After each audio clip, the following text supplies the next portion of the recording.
Ես ուզում եմ խոսել ժողովրդավարության եւ այսօրվա Հայաստանի մասին։ Ժողովրդավարության հիմնական սկզբունքներից է հանրային մասնակցությունը քաղաքականություններ մշակելու գործընթացում։ Ինչ որ ոլորտներում թեմա առաջադրել, այն քննարկել, զարգացնել, քննադատել, հավանություն տալ կամ չտալ։ Եվ այդ իրավունքը հիմնված է ուրիշ այլ իրավունքների, կարևոր դա խոսքի ազատությունն է, տեղեկացված լինելու եւ տեղեկություն տարածելու ազատությունը, կարծիք ձևավորելու եւ արտահայտելու ազատությունը։ Եթե գնանք 2018 թվական, կհիշենք, որ ինչքան մարդ էր մասնագետներ դրսից եւ ներսից ոգևորված գնում էին ՔՊ-ի մոտ առաջարկելու իրենց մասնակցությունը այս կամ այն ոլորտում քաղաքականություն մշակելու համար։ Բայց շուտով հասկացամ, որ ՔՊ-ին դա պետք չի, ՔՊ-ն ասում է, որ իրենք ամեն ինչ գիտեն ոնց անել եւ լավ անել, ինչ անել եւ լավ անել։ Բայց ձախողումներից հետո մեր երկրի, մեր ժողովրդի համար դաժան 2020 պատերազմի, հետո Հայաստանի տարածքների կորուստ, որոշ զիջում պատերազմական գործողությունների արդյունքում, Արցախի բլոկադան, Արցախից ելք, այդ ձախողումները բերեցին նրան, որ ուրիշ երկրում կառավարող ուժը կգնար, կասեր ներողություն չկարողացանք անել։ ՔՊ-ն եւ Նիկոլ Փաշինյանը որոշեցին, որ չէ, նրանք պիտի մնան եւ դիրքերը ավելի ամրապնդեն։ Ոնց են դա անում։ Մի կողմից տալով ժողովրդին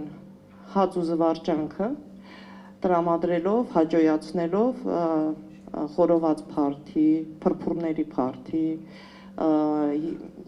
համերգներ, մյուս ավելի են ագրեսիվացրել իրանց պահվածքը, որը որ կսատկացնենք, պատերով կծեփենք, ասֆալտին կփռենք, հենց վերջերս էլ ասին կոչնչացնենք քաղաքական ուժի նկատմամբ, քաղաքականապես ասեցին, մինչև վերջին մարդը։ Եվ այդ խոսույթը անցնում է, բոլոր ՔՊ-ական անդամները դա կրկնում են, համակարգով դա իջնում է ներքև, քաղաքացիներն են կրկնում, ֆեյքերն են կրկնում, ու դա դառնում է մի մթնոլորտ, որտեղ մարդիկ արդեն վախենում են ինչ-որ բան ասեն։ Եվ երրորդ տրենդը դա ազգի պաշտամունքի կառուցումն է, այսինքն կուլտ լիչնստի, որը որ Նիկոլ Փաշինյանը նա ամենից լավ ամեն ինչ գիտի, նա ճիշտ է, բոլորը սխալ են, նա սպիտակ է, բոլորը սև են, որը դա սկսել էր իդեպ 2008-ի կամպանիա ընտրաշավի ժամանակ։ Չէ, 2008-ի ընտրություններին, երբ որ եղավ Լևոն Տեր-Պետրոսյանի ընտրությունների եւ մարտի 1-ի բան, այդ սև PR-ը սկսել էր այն ժամանակ, երբ որ մենք ճիշտ ենք, նրանք շատ վատն են։ Ու ստացվում է, որ